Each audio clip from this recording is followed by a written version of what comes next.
Indonesia, salam sejahtera dari Sabang sampai Merauke, dari Miangas sampai Pulau Rote. Mantaplah iman kita, mantaplah kasih kita, mantaplah pengharapan kita tentunya dalam Yesus Kristus menjadi Tuhan dan Juru Selamat kita dan Juru Selamat dunia. Jangan katakan bahwa Yesus itu bukan Tuhan. Jangan katakan pula bahwa Yesus itu bukan Juru Selamat. Dia adalah Tuhan, Dia adalah Juru Selamat. Kalau engkau percaya, engkau akan diselamatkan. Kalau tidak percaya, engkau akan dihukum. Itu sudah jelas. Sebagaimana Yohanes 3 ayat 36. Dan juga Yesus sudah berkata dalam Yohanes 14 ayat yang ke-6, akulah jalan dan kebenaran dan hidup, tiada seorang sampai kepada Allah kalau tidak melalui aku. Rasul Petrus dalam Kisah Rasul 4 ayat 12 mengatakan bahwa keselamatan tidak ada dalam siapapun juga selain dalam Dia Yesus Kristus, karena tidak ada nama lain yang diberikan kepada manusia. Tidak ada nama lain yang diberikan kepada manusia yang ada di kolong langit ini selain Dia sendiri. Dan itu final. Dan juga Yohanes 3 ayat 16, karena begitu besar kasih Allah akan dunia ini sehingga Ia mengaruniakan anaknya yang tunggal, supaya setiap orang percaya kepada tidak binasa melainkan beroleh hidup yang kekal. Dengan mulut mengaku engkau diselamatkan, dengan hati percaya engkau dibenarkan. Kiranya Tuhan Yesus memberkati kita dalam Roma 10 ayat 9 dan 10. Dan selamat malam, selamat kita rehat dan kita ringankan hati kita untuk mendengarkan firman Allah. Ya, saya akan membacakan firman Allah. Sebelumnya kita berdoa dulu. Terima kasih, kami tidak mau jatuh saat kapanpun juga, tetapi kami mau terus waspada di dalam Engkau, di dalam nama Yesus. Haleluya. Amin. Saya akan membacakan dalam 1 Korintus 10 ayat 12. Sebab itu siapa menyangka bahwa ia teguh berdiri, hati-hatilah supaya ia jangan jatuh. Tentu kita sudah pernah banyak melihat orang-orang yang hebat tiba-tiba tenggelam. Karena kita melihat bagaimana gaya hidup, mungkin dia sudah dipakai oleh Tuhan secara luar biasa, tapi tiba-tiba tenggelam. Oleh karena apa? Ada beberapa alasan. Dan tema kita adalah jatuh saat merasa teguh berdiri. Itu sebabnya Alkitab katakan hati-hati. Mengapa bisa jatuh? Saat merasa dia teguh, saat dia merasa mantap, saat dia merasa bisa, saat dia merasa hebat, tiba-tiba jatuh, tiba-tiba tenggelam. Sama seperti kalau Anda pernah melihat di dalam sebuah acara televisi di mana seekor katak yang dimasukkan dalam air dingin, lalu dimasukkan dihidupkan apinya pelan-pelan, dan kataknya merasa bisa menikmati suasana yang begitu ya lama-lama semakin panas. Katak menyesuaikan diri dengan suhu itu, dan tiba-tiba dia sadar, tapi sudah terlambat karena dia sudah terebus. Kadangkala manusia itu begitu, mati seperti katak itu karena ayunan, karena situasi sepoi-sepoi atau kenikmatan dunia sedang mengayuh dia, tiba-tiba plak, jatuh. Kenapa bisa? Yang pertama Alkitab katakan, yang pertama ya, mengapa bisa terjadi atau bisa terjadi jatuh saat merasa teguh berdiri? Iblis membuat kita malas berdoa dan membaca firman Allah. Halo? Ingat, kalau kita mulai tidak mau berdoa dan membaca firman Allah, tidak lagi mau memperkatakan firman Allah, waspadalah, waspadalah, waspadalah, karena setan sedang mau menampi engkau. Kalau engkau sudah merasa hebat dengan doamu yang secuil itu, ya yang penting kan sudah berdoa, yang penting kan sudah baca firman Allah. Tidak perlu memperkatakan firman Allah, tidak perlu menaruh firman Allah di dalam hati. Ingat kata firman Allah, how can a young man keep his way pure? By living according to your word. Bagaimanakah seorang muda mempertahankan kelakuannya bersih dengan hidup menjaga sesuai dengan firman. Dan Mazmur 119 ayat yang ke-30 mengatakan, I have chosen the way of truth. Aku telah memilih jalan kebenaran. I have turned my step to your statute. Aku telah membalikkan langkah-langkahku kepada hukum-hukum. Jadi kalau kita hidup dalam kebenaran, hiduplah dengan sungguh-sungguh. Jangan seperti hanya kegiatan rutinis. Kita tidak akan mendapatkan manfaat apa-apa. Itu sebabnya kita merasa, aku udah berdoa, udah baca firman Allah, tapi kenapa Tuhan tidak menolong aku? Saya banyak kesusahan, saya banyak penderitaan. Tetapi bukan karena banyak penderitaan, banyak kesusahan. Kadang-kala saya ada niat untuk mematikan air di samping rumah saya itu, setidak-tidaknya supaya mengurangi beban. Tapi ketika ada niat itu, saya merasa, kok saya jengkali kemampuan Allah saya? Kok saya, ya begitulah ya. Dan kita bisa saja berlaku demikian. Dan kalau saya tutup pun nggak ada masalah, karena apa? Tapi sudah mulai tahun 2000 sampai 2024, Tuhan tetap, oleh karena hanya masa-masa sulit, lalu kita mau untuk mempermudah kita. Wah, ingatlah Tuhan itu, saya selalu mengatakan, orang yang suka menolong tidak akan kekurangan pertolongan dari manusia atau dari Tuhan. Akan selalu ada. Ingat itu. Dan itu sebabnya saya tidak menolong orang. Tiba-tiba orang di tengah jalan minta sesuatu, Pak, minta motor saya mogok ini, Pak, nggak ada beli bensin. Padahal kita baru olahraga. Untungnya saya bawa biasanya tidak banyak uang saya bawa di, kalau berolahraga ya 10.000 20.000. Itu hanya untuk jaga-jaga. Tapi tiba-tiba ada orang yang minta. Lalu saya kan sudah, kalau saya laki-laki mendorong itu sudah biasa. 7-8 km saya dorong, tapi saya karena olahraga. Kalau seorang ibu bersama anaknya mendorong motor, kira-kira apa perasaan kita sebagai laki-laki? Saya saya kasih untuk membeli bensin supaya apa? Dia bisa tidak harus mendorong motor itu. Di mana rumahnya, Pak? Saya nanti ganti, tidak perlu. Saya juga sudah sering menikmati pertolongan orang. Jadi tidak perlu Anda mengganti, Anda harus datang ke rumah saya, tidak perlu. Sudah, jalan saja, Bu. Siapa yang tahu? Kebaikan-kebaikan yang kita lakukan, Tuhan juga melakukan kebaikan yang sangat besar bagi kita. Itu beberapa hari yang lalu, ketika saya mengantar berarti hari Rabu, mengantar istri saya Jadi kebaikan-kebaikan yang kita lakukan pasti tidak akan pernah kita buat Tuhan itu berhutang. Karena firman Allah katakan kalau kita menolong orang susah itu, kita memenangi Tuhan. Dan Tuhan tidak akan pernah berhutang. Yang kedua kata firman Allah, kita tidak waspada. Kenapa kita bisa jatuh saat merasa teguh berdiri? Kita merasa iblis membuat kita tidak waspada. Kita lalai, kita merasa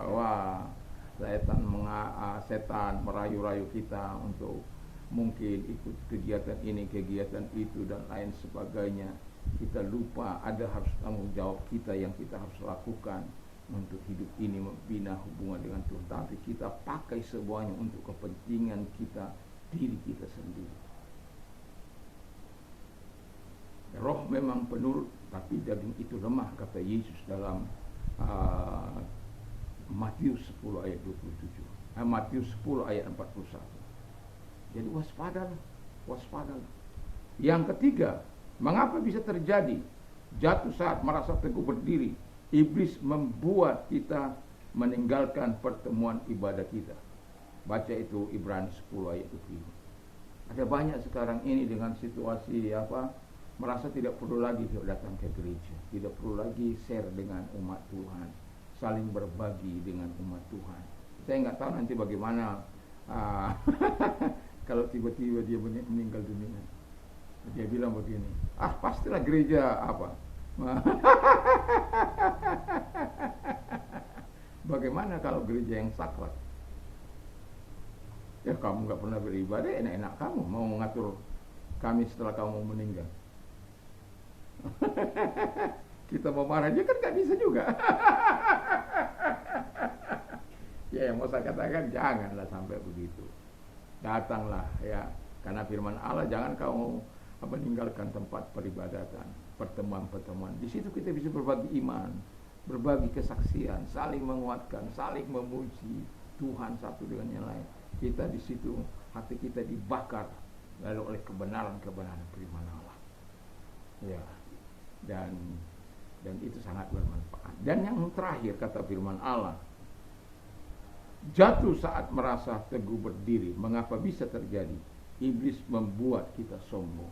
Ingat, kesombongan adalah awal dari kejatuhan. Karena setan sombong, maka dia dibuang. Dan dia tidak ingin masuk neraka sendiri. Neraka itu memangnya disediakan hanya untuk malaikat yang jatuh itu. Tapi setan nggak mau juga dia sendiri. Dia goda manusia. Dan ada juga manusia yang mau tergoda. Saya juga nyaris-nyaris itu. Kalau tidak ada yang mengabarkan kasih karunia dengan baik dan benar, mungkin saya juga orang yang terhilang juga gitu. Ya. Tapi bersyukur ada orang-orang yang rela memberitakan kasih karunia itu. Dan itulah sebabnya kalau tiba-tiba Anda didatangi, Pak, masih Bapak kenal saya, walaupun kita sudah lupa, ya, saya dulu yang Bapak datangi. Anda pernahkah merasakan itu? Saya sudah berapa kali, baik seorang ibu, baik seorang bapak, baik seorang anak, tiba-tiba dia datang. Dan kita bisa melupakan apa yang kita lakukan, tapi Tuhan tidak. Dan satu kali mereka akan mengingat, kalaupun kan bayangkan saja kalau anak remaja-remaja kita dan kemudian sudah menikah, kita bisa lupa wajahnya. Mungkin kita tidak akan berubah lagi, tapi mereka kan masih berubah. Dan kita mungkin tidak mengenal. Dan yang paling saya akan waktu seorang ibu yang saya sudah layani cukup lama waktu di Surabaya. Lalu kemudian orang ini sangat terikat dengan segala banyak hal, banyak opo-opo dan lain sebagainya. Mukanya sangat gelap dan lain sebagainya. Dan saya ingat, ini ibu ini seperti wajah saya ketika saya punya opo-opo. Wajah yang penuh dengan keseraman. Dan ketika saya lagi ikut melayat seseorang di Surabaya, dan kemudian ibu ini datang, Bapak, kenal saya enggak? Enggak, lo ini lo yang di Kedung Toro ini. Oh ya, Pak. Ibu. Soalnya Bu, aduh, saya bilang, wajahnya ibu itu kalau yang lalu kan gelap, sekarang makanya saya lupa Bu, gitu ya. Memang kalau kemuliaan setan dengan kemuliaan Allah itu sangat jauh berbeda. Makanya saya jujur aja, maaf Bu ya, ibu sudah berubah. Ya, saya sejak Bapak nggak pernah datang, karena saya diutus ke Surabaya tiba-tiba kan, diutus ke pulau ini. Sehingga ketika saya nggak sempat untuk datang ke tempat dia untuk memberitahukan. Saya pikir Bapak marah sama saya. Oh enggak Bu, saya kebetulan diutus harus pergi dan saya tidak bisa sempat untuk datang, maafkan saya. Dan itulah hal-hal seorang anak muda, saya tidak tahu, tiba-tiba, Pak, Bapak masih ingat saya? Enggak. Saya masih ingat khotbahnya Bapak.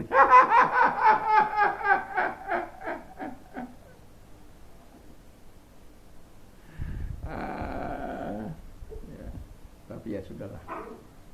Artinya kita sebagai orang percaya, kita harus tetap, itu sebabnya kita perlu berdoa bagi pelayan kita, baik di masa lampau, masa kini, masa yang akan datang, supaya Tuhan terus memberkati orang-orang itu, dikuatkan orang-orang tidak ada yang jatuh, tidak ada yang tergeletak, tapi semua hidup dalam kebenaran. Tetapi saya mau katakan, kalau engkau merasa hebat, merasa berdiri teguh, hati-hatilah, kata firman Allah, kalau tidak ingin jatuh.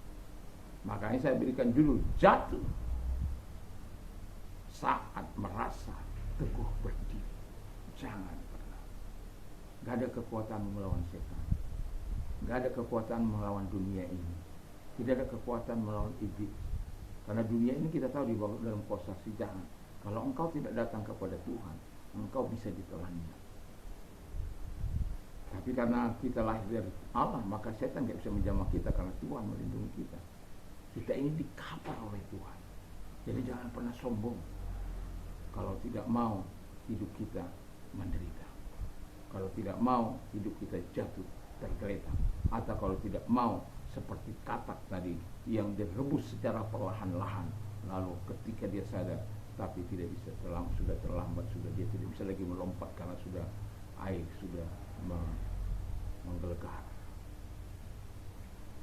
Dan saya berharap kita akan terus berhati-hati dalam hidup ini, menjaga hidup kita supaya kita tetap berkenan di hadapan Tuhan. Mari kita tunduk kepala dan kita berdoa. Terima kasih Tuhan, kami tidak mau jatuh saat kami merasa teguh berdiri, tapi kami akan terus teguh berdiri oleh karena Tuhan. Dan itulah sebabnya kami terus menyerahkan diri kepada Tuhan, hati kami, pikiran kami, hidup kami. Teruslah Engkau mengcover kami, karena kami terus menyerahkan diri kepada-Mu. Kami mengandalkan Engkau sepenuh hati kami. Terima kasih Bapa di surga. Dan kalau engkau sedang sakit, apapun sakit penyakitmu, saya mau katakan, Tuhan mau menyembuhkan engkau. Saya bukan hanya berkata-kata bahwa Tuhan itu tabib dia segala tabib, tapi sejak 1 Maret 1987 saya tetap mengandalkan dia. Saya sudah katakan 1 kali saya pergi ke dokter ketika saya awal menikah. Tetapi saya mau katakan kepada kita, ketika saya mau makan obat itu, Tuhan ingatkan saya, apakah kuasaku tidak cukup untuk menyembuhkan engkau. Dan saya buang obat itu.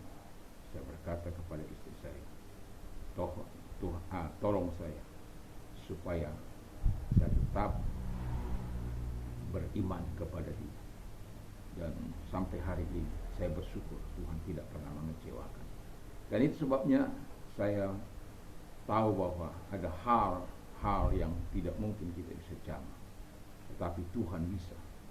Ada saatnya dokter mengangkat tangan, tetapi Tuhan tidak pernah mengangkat tangan kalau engkau percaya Tuhan mampu menyembuhkan engkau.